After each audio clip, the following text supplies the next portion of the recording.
म सगिना महर्जन। तपाईहरुलाई आजको कक्षामा स्वागत छ। आजको कक्षामा हामी कक्षा 11 को केमिस्ट्रीमा रहेको पाठ स्टेट्स अफ म्याटर अन्तर्गत numericals of Graham's law of diffusion को बारेमा छलफल गर्छौं।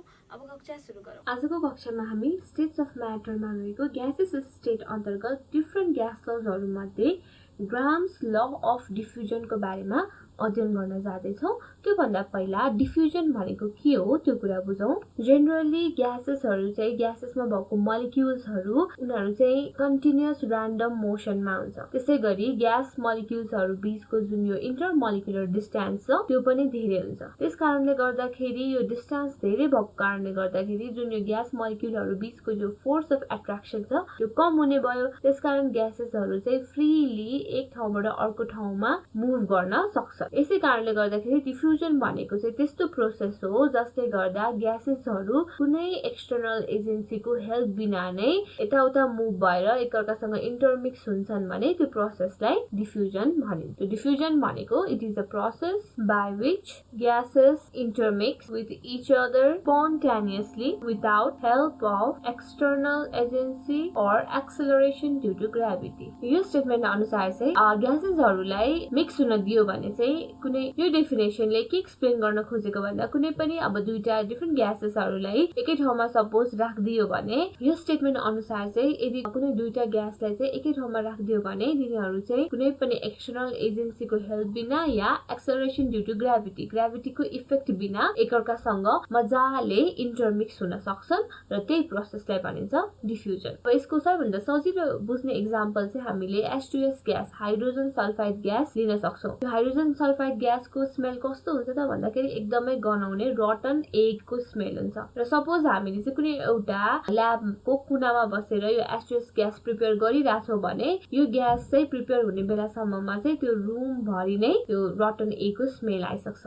यो किन भएको त भन्दाखेरि यो H2S को जुन ग्यास मोलिक्युल्सहरु छ त्यो चाहिँ हाम्रो सराउन्डिङ एयरको ग्यास मोलिक्युल्सहरुसँग मजाले इन्टरमिक्स हुन्छ र त्यो कोठाभरि यसरी फैलिन्छ स्मेल चाहिँ। अब ग्राम्स ल अफ डिफ्युजन को बारेमा कुरा गरौं। ग्राम्स ल अफ डिफ्युजन यो ल स्टेट गर्ने साइन्टिस्ट हुनुहुन्छ थोमस ग्राहम। उहाँले चाहिँ 1829 मा यो ग्यासेसहरुको जुन डिफ्युजनको रेट छ त्यो डिफ्युजनको रेट र डिफ्युज भएको ग्यासको डेन्सिटी बीच कस्तो रिलेशनशिप छ भनेर स्टडी गर्नुभयो र त्यो रिलेशनशिप पत्ता लगाइसकेपछि चाहिँ एउटा स्टेटमेन्ट दिनु भएको छ। त्यो स्टेटमेन्ट रहेको छ under similar condition of temperature and pressure the rate of diffusion of gases is inversely proportional to the square of their densities। यो स्टेटमेन्ट अनुसार यदि टेम्परेचर र प्रेशर चाहिँ सिमिलर राखियो अथवा कुनै एउटा सर्टेन कन्डिसनको लागि कन्स्टेन्ट राख्यो भने त्यस्तो केसमा चाहिँ यो ग्यासेसहरुको जुन रेट अफ डिफ्युजन छ त्यो र यो डेन्सिटी बीच चाहिँ कस्तो रिलेसन रहेछ भन्दाखेरि inversely proportional to the square root of density. यसको मतलब यदि रेटलाई r मान्ने हो र डेन्सिटीलाई d मान्ने हो भने अब यो दुईटा बीच कस्तो रिलेसन रहेछ त rate is inversely proportional to square root of density. अब यही कुराको डेरिभेसन हेरौं। सपोज दुईटा ग्यासेस छ, सपोज A र B भन्ने दुईटा ग्यास छ। Let two gases A and B यो दुईटा ग्यास चाहिँ अब डिफरेन्ट रेटमा चाहिँ मिक्स भइराछ मुभ भइराछ भने सपोज A मिक्स हुने ग्यासको रेट चाहिँ एट द रेट R1 त्यसैगरी B को रेट R2 मानौ। त्यसैगरी तिनीहरुको डेन्सिटी मानौ densities be D1 and D2 respectively। दुईटा ग्यासेस लियो र तिनीहरुको चाहिँ छुटाछुटै रेट र डेन्सिटी छ भने यस्तो केसमा के हुन्छ त सपोज फर ग्यास A को लागि चाहिँ अब रेट हामीसँग स्टेटमेन्ट आइसक्यो। रेट भनेको के हुन्छ त inversely proportional to the square root of density. त्यसकारण ग्यास A को लागि के लेख्न मिल्छ त R1 inversely proportional to square root of D1 और यसलाई लेख्न मिल्छ R1 बराबर constant K into 1 by root D1। यसलाई मानौ इक्वेसन 1। त्यस्तै गरी ग्यास B को लागि फर ग्यास B R2 के हुने भयो inversely proportional to square root of D2 और यसलाई लेख्न सकिन्छ R2 बराबर K into 1 by square root of D2। यसलाई मानौ इक्वेसन 2। अब यो इक्वेसन 1 लाई इक्वेसन 2 ले डिवाइड गर्दिने हो भने के पाइन्छ त dividing equation 1 by 2 we get 1 मा छ R1 इक्वेसन 2 मा छ R2। R1 by R2 बराबर के हुने भयो त अब 1 by root D1 upon 1 by root D2। यसलाई सिम्प्लिफाई गरेर लेख्ने हो भने के हुने भयो त root under D2 by D1। यसरी हामीसँग एउटा रिलेसन आयो R1 by R2 बराबर root under D2 by D1। यसलाई मानौ इक्वेसन 3। अब यो जुन मेन इक्वेसन छ यो भनेको हाम्रो ग्राम्स ल अफ डिफ्युजन को इक्वेसन हो र यो इक्वेसनलाई चाहिँ अब डेन्सिटी को आधारमा नभइकन हामीले मोलिकुलर मास को आधारमा पनि रेट सँग चाहिँ इक्वेट गर्न मिल्छ, रिलेट गर्न मिल्छ। त्यो कसरी भन्दाखेरि यो डेन्सिटी भन्नाले के थाहा छ त हामीलाई, सिन्स मोलिकुलर मास को र डेन्सिटी को कस्तो रिलेसन छ त, molecular mass is twice of vapour density. यसको मतलब सपोज मोलिकुलर मास भनेको m क्यापिटल M छ भने त्यो बराबर हुन्छ ट्वाइस अफ डेन्सिटी 2d। त्यस कारणले गर्दाखेरि अब हामीले के भन्न सक्छौं त, देन m1 भनेको के हुने भयो त 2d1 और d1 को सट्टा के लेख्न मिल्यो त m1 डिवाइड बाइ 2। त्यस्तै गरी m2 बराबर हुने भयो 2d2 और d2 को ठाउँमा लेख्न सक्ने भयो m2 बाइ 2। अब यही d1 र d2 को सट्टामा हामीले मोलिकुलर मास को भ्यालु राख्यौ यो इक्वेसन 3 मा भने के पाइन्छ त, putting this values in equation 3 we get r1 by r2 बराबर पाइन्छ। यसमा सबैले राख्ने हो भने रुट m2 by m1। यो कसरी हुन्छ त, अब d2 को सट्टामा आउँछ m2 by 2, त्यसै गरी d1 को सट्टा आउँछ m1 by 2। अब 2 क्यान्सल आउट हुन्छ तलमाथि, यसरी होल स्क्वायर रुट लिँदाखेरि भ्यालु चाहिँ कति आउने भयो त r1 by r2 बराबर रुट m2 by m1 र यो भयो हाम्रो अर्को इक्वेसन। यसलाई इक्वेसन 4 मानौ। अब यो इक्वेसनबाट हामीले के पनि भन्न सक्छौं भन्दाखेरि रेट भनेको पनि रेट अफ डिफ्युजन र मोलिकुलर मास को पनि इन्भर्सली प्रोपोर्शनल रिलेसन छ र यसरी रेट अफ डिफ्युजन बराबर के हुने भयो त, rate of diffusion is inversely proportional to square root of molecular mass. यसरी ग्राम्स ल अफ डिफ्युजनलाई चाहिँ मोलिकुलर मास र रेट अफ डिफ्युजन को टर्ममा पनि स्टेट गर्न सकिन्छ। अगेन अब रेट अफ डिफ्युजनलाई चाहिँ हामीले भोल्युम को टर्ममा पनि एक्सप्रेस गर्न सक्छौं। कसरी भन्दाखेरि रेट अफ डिफ्युजन बराबर हुन्छ volume of gas diffused upon time taken. यसमा सपोज भोल्युमलाई क्यापिटल V मानौं र टाइमलाई स्मल t मानौं भने अब रेट अफ डिफ्युजनलाई डिफाइन गर्ने अर्को वे भनेको चाहिँ volume of gas diffused to time taken को रेशियोबाट पनि डिफाइन गर्न सकिन्छ। अब यसमा पनि हामीले सपोज कन्डिसन दुईटा मानौं, दुईटा ग्यास छ हामीसँग A र B, त्यसको लागि अब इच ग्यास को भोल्युम V1 र V2 र टाइम T1 र T2 राख्दाखेरि के हुन्छ त, let V1 and V2 be volume of gas diffused at time T1 and T2 भने अब यो केसमा रेट कति कति हुने भयो त, सो हामी लेख्न सक्छौं R1 को सट्टामा V1 by T1, त्यस्तै गरी R2 को सट्टा लेख्न सक्छौं V2 by T2। यो केसमा पनि सपोज सेम भोल्युम को ग्यास चाहिँ डिफ्युज भयो भने त्यस्तो केसमा के हुन्छ त, भोल्युम V1 र V2 इक्वल हुन्छ। So suppose if same volume of gas is defuse, त्यस्तो केसमा V1 बराबर V2 हुन्छ र हामीले के भन्न सक्छौं भन्दाखेरि देन अब यो दुईटा जुन रिलेसन छ यो इक्वेसनलाई चाहिँ डिवाइड गर्दाखेरि R1 by R2 बराबर के लेख्न सक्यो त, V1 by T1 छ र टोटल V2 by T2 छ भने अब यदि भोल्युम सेम छ भने त्यस्तो केसमा यो भोल्युम क्यान्सल आउट हुन्छ र हामीसँग बाँकी रहन्छ रिलेसन T2 by T1।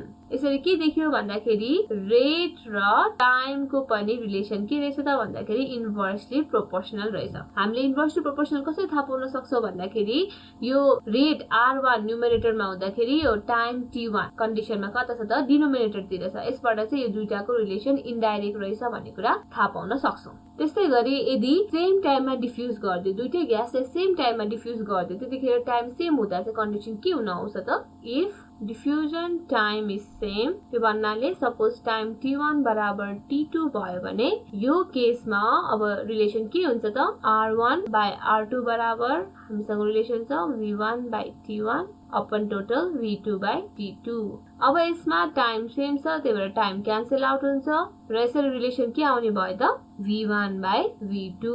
यसबाट के बुझ्यो त भन्दाखेरि रेट र भोल्युमको रिलेसन चाहिँ डाइरेक्टली प्रोपोर्सनल रहेछ। थस त्यसकारण हामीले टोटलमा ग्राम्स ल अफ डिफ्युजनबाट डिराइभ गरेको इक्वेसनहरु के छ त सबैलाई रिलेट गर्ने कमन टर्म भनेको रेट अफ डिफ्युजन हो। फर्स्टमा डेन्सिटी सँगको रिलेसन हेर्यौ, त्यसमा डेन्सिटीको थियो inversely proportional relation, so √d2/d1 लेखियो। फेरि हामीले हेर्यौ मोलिकुलर मास सँगको रिलेसन, त्यसमा पनि inversely proportional relation, so m2/m1 को रुट अन्डर भयो। त्यसपछि हामीले चाहिँ के हेर्यौ त डिफ्युजन टाइम सँगको रिलेसन हेर्दाखेरि पनि त्यसमा t2/t1 आएको थियो र त्यसै गरी भोल्युम सँगको रिलेसन हेर्दाखेरि v1/v2 आएको थियो। यसरी रेट अफ डिफ्युजनलाई चाहिँ डिफरेन्ट फ्याक्टर्सहरुसँग रिलेट गर्न मिल्छ। त्यसमध्ये हामीले हेरेको फ्याक्टर भनेको density, molecular mass, diffusion time र भोल्युम हो। र यही इक्वेसन चाहिँ हाम्रो के हो त ग्राम्स ल अफ डिफ्युजन को लागि म्याथमेटिकल एक्सप्रेसन हो। This is the mathematical expression for Graham's law of diffusion. अब न्यूमेरिकल्समा चाहिँ हामीलाई रेट अफ डिफ्युजन सँगसँगै जुन फ्याक्टर दिएको छ, जुन डेटा दिएको छ, त्यही अनुसार हामीलाई चाहिने रिलेसन एस्टाब्लिश गर्न सक्छ। अब रेट अफ डिफ्युजनको लागि चाहिने एउटा फाइनल रिलेसन भनेको सपोज दुईटा ग्यासलाई चाहिँ यो यस्तो न्यारो ट्युबबाट पास गर्यो, हामीसँग एउटा लङ न्यारो ट्युब छ, त्यसबाट सपोज ग्यास पास गर्यो भने त्यस्तो केसमा चाहिँ रेट अफ डिफ्युजन कसरी मेजर गर्न सकिन्छ भन्दाखेरि त्यस्तो केसको लागि अब ग्यासले अभियसली यो न्यारो ट्युब पास गरिसकेपछि सर्टेन डिस्टेन्स ट्राभल गर्छ र त्यति ट्राभल गर्नलाई, त्यति डिस्टेन्स ट्राभल गर्नलाई त्यसलाई सर्टेन टाइम पनि लाग्छ भने यो कुरालाई रिलेट गरेर रेट अफ डिफ्युजनको फर्मुला हुन्छ for a gas diffuse through narrow tube, rate of diffusion हुने भयो distance travelled by gas upon time interval. कुनै पनि जुन ग्यास पास गर्यो त्यो ग्यासले ट्राभल गरेको डिस्टेन्स र कति टाइममा ट्राभल गर्यो त्यसको रेशियोबाट चाहिँ इजिली रेट अफ डिफ्युजन पत्ता लगाउन सकिन्छ। अब कुरा गरौँ applications of Graham's law of डिफ्युजनको बारेमा। ग्राम्स ल को डिफरेन्ट एप्लिकेशन्सहरु मध्येको सबभन्दा इजी एप्लिकेसन भनेको separation of gases having different densities. Obviously यदि ग्यासको डेन्सिटी फरक छ भने त्यसको रेट अफ डिफ्युजन पनि फरक हुने भयो। यसको मतलब डेन्सिटी यदि कुनै ग्यासको धेरै छ भने त्यस्तो ग्यासहरु चाहिँ स्लो मुभ हुने भयो। त्यसैगरी यदि कुनै ग्यासको डेन्सिटी लो छ, कम छ भने त्यस्तो ग्यासेसहरु चाहिँ फास्ट मुभ हुने भयो। यसरी तिनीहरुको रेट फरक पर्ने बित्तिकै इजिली ग्यासेसहरुलाई सेपरेट गर्न पनि सजिलो हुन्छ। अर्को एप्लिकेसन छ determining molecular mass of unknown gas by comparing their rates of diffusion with known gas. Obviously Graham's law of डिफ्युजनले मेनली फोकस गर्ने भनेको रेट अफ डिफ्युजनमा हो। रेट पत्ता लगाइसकेपछि हामीले इजिली रेटबाट चाहिँ मोलिकुलर मास क्याल्कुलेट गर्न सक्छौं र कुनै पनि ग्यास अननोन छ भने त्यसको मोलिकुलर मास चाहिँ अब यो ग्राम्स ल अफ डिफ्युजनको हेल्पबाट इजिली क्याल्कुलेट गर्न सकिने भयो। अर्को एप्लिकेसन रहेको छ मार्स ग्यास डिटेक्टर। यसमा चाहिँ मार्स ग्यास भनेको यो मार्स ग्यास भन्नाले चाहिँ मिथेन बुझिन्छ। मिथेन भनेको एकदमै पोइजनस ग्यास हो र मेनली चाहिँ यस्तो माइन्सहरुमा काम गर्दाखेरि मेनली वर्कर्सहरुलाई चाहिँ यो मार्स ग्यासको अथवा मिथेनको एक्सप्लोजन हुन्छ कि भन्ने जहिले पनि खतरा रहन्छ। त्यसकारणले गर्दाखेरि त्यो डेन्जरबाट अलर्ट गराउन, वर्कर्सहरुलाई अलर्ट गराउनलाई यही grams law of डिफ्युजनको principal use गरेर चाहिँ मार्स ग्यास डिटेक्टर बनाइएको हुन्छ। यो चाहिँ मार्स ग्यास डिटेक्टरको पिक्चर हो। यसबाट अब के बुझ्न सकिन्छ भन्दाखेरि सपोज वर्कर्सहरुले चाहिँ त्यस्तै माइन्सहरुमा काम गरिरहेको छन् हैन, त्यही केसमा चाहिँ सपोज मिथेन ग्यास चाहिँ इभल्भ भयो, मिथेन ग्यास आयो भने मिथेन ग्यास भनेको it is comparatively lighter gas. यो हलुका हुन्छ, यसको डेन्सिटी लो हुन्छ भने अभियसली लाइटर ग्यास भयो भने यसको रेट अफ डिफ्युजन के हुने भयो त हाई हुने भयो। त्यसकारणले गर्दाखेरि यो ग्यासेसहरु चाहिँ मिथेन ग्यास चाहिँ अरु सराउन्डिङ एयरको ग्यास भन्दा छिटो मुभ हुन्छ। यसरी एयरमा भएको डिफरेन्ट ग्यासेसहरु मध्ये मिथेन चाहिँ पहिला सुरु अब यो इन्स्ट्रुमेन्टमा जाने भयो, छिटो मुभ हुने भयो। यो हुने बित्तिकै के हुन्छ भन्दाखेरि यो यु शेपको जुन ट्युब छ यहाँ चाहिँ मर्करी राखेको हुन्छ पुरै। अब यो मर्करीलाई के गर्ने भयो त भन्दाखेरि यो एयरले मिथेनले यो मर्करीलाई पुश गर्छ। पुश गरिसकेपछि मर्करी एक साइडबाट अर्को साइडमा अब यसरी माथि माथि आउने भयो। माथि आइसकेपछि के हुन्छ भन्दाखेरि यहाँ जुन यो मर्करीसँग अट्याच गरेको यो वायर छ, यो वायरको सर्किट चाहिँ कम्प्लिट हुन्छ। त्यो सर्किट कम्प्लिट हुने बित्तिकै यो वायरसँग अट्याच गरेको एउटा बेल हुन्छ त्यो बेल चाहिँ बज्छ बेल बज्ने बित्तिकै चाहिँ वर्कर्सहरूले के